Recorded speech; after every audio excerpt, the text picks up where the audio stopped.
องว่าดีกว่าฝนแล้งที่ว่าน้ำแห้งให้ฝนแล้งจะยังดีกว่าน้ำท่วมปีนี้ทุกบ้านล้วนมีแต่คราบน้ำตาปีนี้น้ำขึ้นบนหลังคา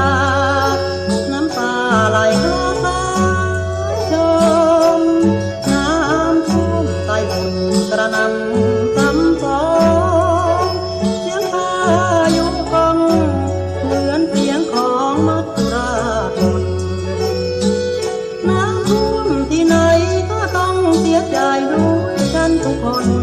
เพราะต้องพบกับความยากจนเหมือนคนหมดเนื้อกินตัวบ้านที่ก็ถูกน้ำท่วมเหมือนกัน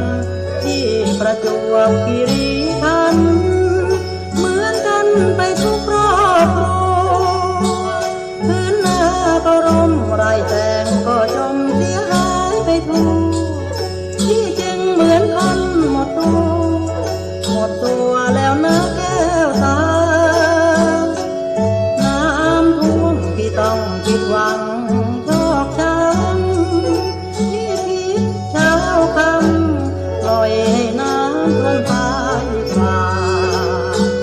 น้องอยู่บ้านนอนช่างไม่อาทรถึงพี่สักครา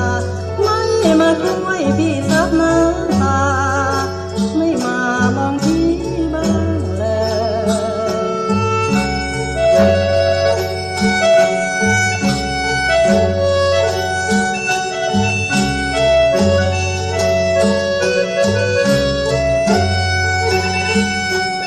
น้ำท่วมที่ต้องผิดหวัง